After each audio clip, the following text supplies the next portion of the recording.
दोस्तों, जीवन में हमें दो तरह के लोग मिलते हैं, एक सकारात्मक और दूसरे नकारात्मक, और इन दोनों ही तरह के लोगों का सामना हमें करना पड़ता है।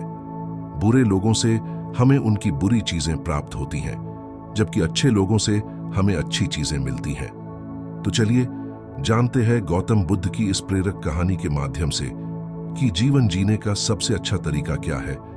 दोस्तों, कहानी को अंत तक जरूर सुनना। नमो बुद्धाय। बहुत समय पहले की बात है। गौतम बुद्ध उपदेश देने के लिए मगध देश के किसी गांव में पहुंचे। उस गांव का मुखिया क्रोधी और रूढ़िवादी विचारों का व्यक्ति था। वह अपने सामने किसी को कुछ नहीं समझता था। उसे लगता था कि वही सबसे सर्वश्रेष्ठ है।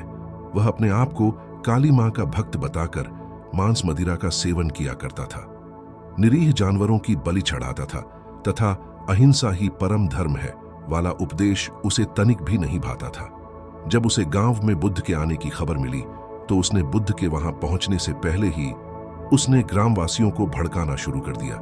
उसने गांव में घोषणा करवा दी कि एक पाखंडी सन्यासी अपने कुछ शिष्यों के साथ गांव में धर्म का उपदेश देने के बहाने लोगों को मूर्ख बनाकर ठगने आ रहा है। इसीलिए कोई भी ग्रामवासी उसके उपदेश को ना सुने, ना ही उसे दान अथवा भिक्षा दे। जो व्यक्ति आदेश का पालन नहीं करेगा उसे दंडित किया जाएगा। गौतम बुद्ध जब गांव में पहुंचे तो वहां मौत का सा सन्नाटा देखकर स्तब्ध रह गए। गौतम बुद्ध को बड़ा आश्चर्य हुआ कि आखिर गांव के सभी लोग कहां चले गए। सारे ग्रामवासियों ने घरों के दरवाजे बंद कर रखे थे। कोई भी गौतम बुद्ध के स्वागत के लिए बाहर नहीं आया। गौतम बुद्ध को किसी ने मुखिया के आदेश की सूचना दे दी। गौतम बुद्ध अपने शिष्यों को लेकर मुखिया की हवेली पर पहुंचे और भिक्षा के लिए द्वार पर पुकार लगाई। कुछ देर बाद मुखिया स्वयं ही द्वार पर आया और क्रोधित स्वर में बोला, क्यों व्यर्थ ही चिल्ला रहे हो? तुम लोग युवा हो, स्वस्थ हो, हट्टे कट्टे हो, फिर भी भीख मांगकर खाते हुए तुम्हें शर्म नहीं आती। तुम धर्म के नाम पर सीधे साधे लोगों को ठगते फिरते हो। मुखिया की बात सुनकर गौतम बुद्ध मुस्कुराए और बोले, वत्स, संचित संपत्ति तो केवल जीवन काल तक ही संचित रहती है, मरने के बाद कुछ साथ नहीं जाता। धर्म और कर्म ही अंत में मनुष्य के साथ जाते हैं। क्रोध, अहंकार और घृणा तो विवेकहीन मनुष्य का सहारा है।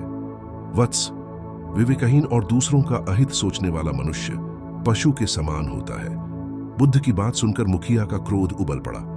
मुखिया ने बुद्ध पर चिल्लाते हुए कहा कि तू मुझे उपदेश दे रहा है, जानता नहीं मैं गांव का मुखिया हूं। तू मेरी तुलना पशु से कर रहा है। चुपचाप यहां से चला जा, इसी में तेरी भलाई है।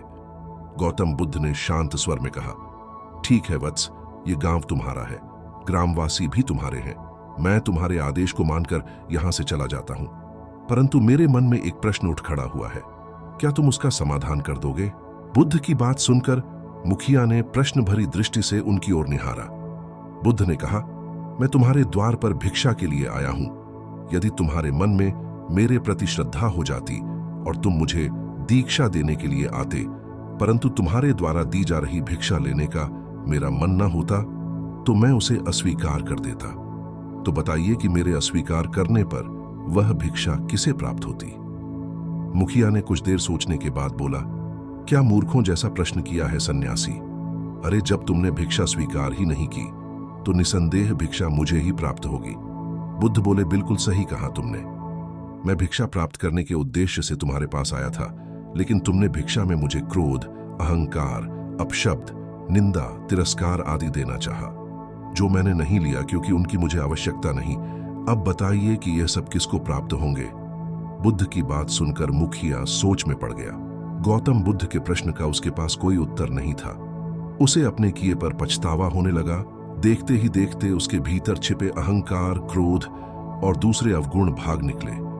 उसके मन में दया, धर्म और प्रेम ने स्थान बना लिया। अपने बुरे व्यवहार के कारण वह बहुत शर्मिंदा हो गया और बुद्ध के चरणों में गिरकर गिड़गिड़ाने लगा, मुझे क्षमा कर दो सन्यासी।